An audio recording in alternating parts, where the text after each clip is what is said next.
kita lanjutkan lah dialog kita ini, saya ada membacakan satu sedikit informasi yang mungkin perlu dan penting untuk kita sebarluaskan begitu. Direktorat Narkoba Mabes Polri berhasil menggagalkan pemirsa upaya penyelundupan narkoba melalui Laut Ujung Genteng, Pelabuhan Ratu, Sukabumi, Jawa Barat, di mana puluhan kilogram narkoba dan 3 senjata api ikut juga disita, serta 7 orang warga negara Iran tertangkap dan 3 orang warga negara Iran tertembak mati dalam peristiwa ataupun juga upaya penangkapan tersebut.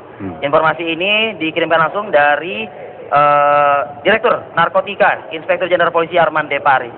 Mungkin ini juga salah satu acuan jempol ya buat kepolisian yang berhasil mengungkap ataupun juga memberantas gitu upaya penyelundupan. Tapi yang kecil yang nampak di rutan Makobrimob ini nggak kelihatan begitu. Mengungkap dan memproses secara tuntas itu yang perlu.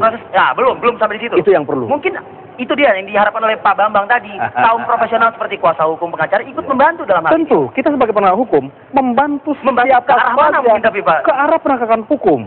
Ya, seperti Pak Nasar. Didakwa apa katanya telah menerima gratifikasi. Kita uji di persidangan. Ya, kita uji bukti materialnya benar nggak? Kan begitu sekarang. Sepakat kan? untuk mengungkap kasus. Ini sepakat kan? Gitu, kan? Harus ke sana. Justru ini yang kita minta. Saya kembali ke awal. Ini yang kita minta kepada Ibu Mindo Rosalina Manulang. Berbicaralah apa adanya. Betul, sepakat dengan berbicaralah objektif. Betul. Ya. Tapi apa yang ada? Sebelum menjadi saksi, beliau yang mengatakan sudah diancam. Tapi kita kembali lagi lah ke handphone tadi begitu loh. Ini arahnya ke arah mana handphone yang dipakai oleh Nazarudin ini? Apakah untuk mengungkap kasus atau justru malah mengaburkan kasus seperti Pak Bambang tadi bilang begitu Pak Judina? Sebenarnya begini ya, kalaupun ada komunikasi itu kan komunikasi biasa antara suami dengan istri dengan suami. Say hello, tanya kabar bagaimana. Kan begitu ya. Nah, kalau diplesetkan menjadi bicara kasus yang bagaimana yang dibicarakan? Silakan dibuktikan saja. Silakan dibuktikan. Yang sudah-sudah itu seperti apa sih Mas Bos? Yang sudah-sudah nih? Kenyataannya kayak Gayus juga bisa terbang ke Bali, bisa. Itu kan akhirnya kan tidak manfaatnya mudorot dan manfaatnya besaran mana? Mudorotnya. Ruginya lebih banyak kalau memakailah seperti itu. Dan sebagai catatan, semua petugas rutan itu selalu mengelak kalau dia yang bersalah. Lah kami disuap kok. Seharusnya seperti kata Pak Bambang tadi, dua-duanya harus dihukum dengan adil. Jangan hanya, tetapi saya berbeda dong. Petugas rutan ini memiliki kelebihan dibanding para penjahat yang ada di situ. Dia tidak selayaknya secara etika untuk sama dengan perilaku penjahatnya. Jadi kalau dua-duanya dihukum dengan yang sama, tidak adil juga. Karena dia memiliki kewenangan, memiliki aturan yang jelas, memiliki struktur. Diawasi juga, mereka ini aparat negara, memiliki senjata. Kalau kemudian mempersalahgunakan kewenangannya, ini berat hukumannya. Bukan harus memang kedua-duanya boleh dihukum, tetapi yang lebih memalukan harus ditekan habis ini adalah para polisi yang ada di situ.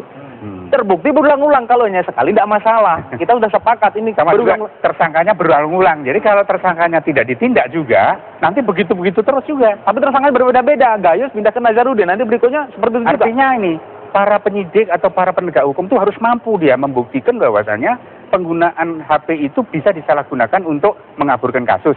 Tindak saja. Tersangkanya itu yang melakukan itu juga. Ya sekecil apapun lah hukumannya ya berbeda. Tapi kalau ini tidak dibuktikan terus, akan berlaku begitu terus. Kasihan juga katakanlah penjaga petugasnya yang kena. Orang bawahan terus yang kena itu.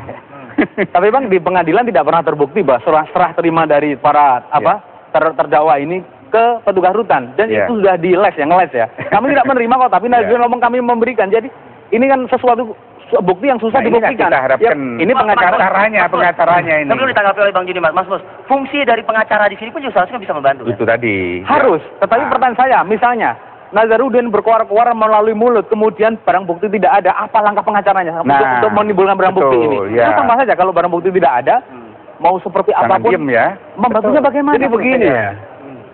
Saya tidak setuju dengan Pak Mustafa. Pak Nazarudin tidak berkoar-koar. Pak Nazarudin berbicara apa adanya, tentu ada bukti sebagai landasan. Nanti akan diungkapkan semua dalam persidangan. Ya kan? Tapi dia akan bikin satu pengantar, introduksi. Tapi belum nampak kan itu ke nanti ada saatnya. Ada saatnya. Kita sudah lihat kok. Kita sudah lihat. Optimis bisa memenjarakan Anas? Kita tidak tujuan menyerang seorang, tidak. Kita bukan ke sana larinya. Kita akan buktikan bahwa Pak Nasar itu sesuai dengan dakwaan tidak benar. Mungkin salah satu cara untuk membuktikan ini Pak Bambang dan juga Mas Bus adalah memberikan handphone kepada Nazarudin, begitu ya? Tidak juga. Kalau masalah handphone, ya, tidak ada satu aturan pun, perundang-undangan pun yang melarang ya seorang yang masuk penjara memakai handphone. Oke. Nggak ada. Saya mau tahu undang-undangnya. Nggak ada itu. Yang dilarang pengunjung ya? Ya. Pengunjung juga tidak dalam undang-undang nggak ada. Nggak ada. Banyak pengunjung kalau kita ke Cipinang, bisa berhandphone dia di sana nggak ada masalah itu. Nggak ada masalah. Ya, cuman kita harus koreksi ya. Kembali kepada Departemen Hukum dan HAM, ya kan? Cobalah cek itu ke LP Cipinang, ke Salemba, bagaimana situasi di sana. Kita bicara itu saja dulu. Kok sampai narkoba bisa jual beli di sana? Jadi nggak usah bicara masalah handphone, itu masalah kecil. Ya, dan hubungannya ke Pak Nasar nggak ada. Pak Nasar jadi menyalahgunakan handphone itu untuk berbuat kejahatan. Kalau itu ada, silakan. Mas Mus berarti ini untuk berbuat kejahatan nggak? Jangan-jangan. Karena kan pengacara, baik itu Nazaruddin dan pengacara, mengatakan tunggu tanggal mainnya. Buktinya itu ada. Nah, jangan-jangan sebagai upaya untuk mengumpulkan bukti, Mas Mus. Khawatir saya pengacara nanti diganti. Jadi ganti Nazaruddin ini kan aneh kan. Jadi pengacara sekiranya tidak bisa membantu dia, nanti diganti berikutnya. Berikutnya punya semangat, tiba-tiba Nazaruddin punya plan lain, punya punya rencana lain, diganti lagi. Ini semua ada di Nazaruddin. Jadi begini mengenai Pak Nasar. Ya, sebelum kita terima surat kuasa, kita sudah bicara ke Pak Nasar. Ya, 5 law firm. Ya, 5 law firm itu. Benar ada bukti, Pak? 5 law firm, ya, diminta bantuan oleh Pak Nasar, ya, untuk membantu beliau dalam rangka menghadapi masalah hukum ini. Kita komitmen. Pak Nasar harus jujur. Pak Nasar harus terbuka. Apa saja, seberat apapun kepada kami. Itu komitmen. Kalau tidak kami akan mundur. Dan komitmen tersebut sudah didapat dari awal. Kalau tidak kami akan mundur. Sampai saat ini, ya, insya Allah beliau kami lihat masih oke, nggak ada masalah. Jadi kalau begitu bagaimana dong? Pak Nasar itu berbicara apa adanya. Contoh, Mindo Rosalina, Pak Nasar hanya bilang kita hanya melihat BAP. Di luar BAP, silahkan Ibu Mindo itu bicara apa adanya. Kita minta begitu saja. Kalau dia berbicara di luar yang tidak sebenarnya, kita akan kejar Ibu Mindo itu. Cuma terungkap, terbukti di persidangan. Jadi fakta hukum. Ini masih terus bergulir begitu ya, Pak ini Mas ya. Bapak terakhir, gimana seharusnya ini bisa kita selesaikan praktek-praktek seperti ini? Ya, saya melihat begini, ini sistem penahanannya, ini belum sampai pemidanaan ya. Sistem penahanan, proses penahanan ini harus dibenahi. Paling tidak oleh Menteri Hukum dan HAM, karena menyangkut beberapa tempat yang kemungkinan pengawasannya sulit. Kunjungan itu ada batas waktunya nggak sih, Pak? Ada. Tiap-tiap daerah itu sudah ada. Baik itu dari pengacara sendiri? Sudah ditentukan, semuanya sudah diatur. Akan tetapi bagaimana proses pengawasan dari beberapa tempat yang berbeda-beda. Ada di kepolisian, ada di Brimob, ada di Polsek, ada di Rutan Salemba, semua. Nah, ini perlu ada satu penyatuan di dalam rangka bagaimana proses pengawasan terhadap penahanan ini saja dulu. Kalau pemidanaan lain lagi nanti. Di sisi lain juga tindakan tegas, hukuman yang kuat yang memberikan jera, ini perlu dilakukan juga. Jangan sampai hanya nanti dipindahkan di administratif atau segala macam, juga tidak memberikan jera kepada si petugas yang di lapangan. Jadi para pimpinan juga harus berpikir ini. Baik, Mas Mus. Saya minta satu, ya sebelum Mas Mus, ya. Saya hanya memohon kepada Pak Menteri Hukum dan HAM agar tidak memberikan komentar, ya, terhadap perkara Pak Nasaruddin sekarang ini. Saya cuma minta itu saja.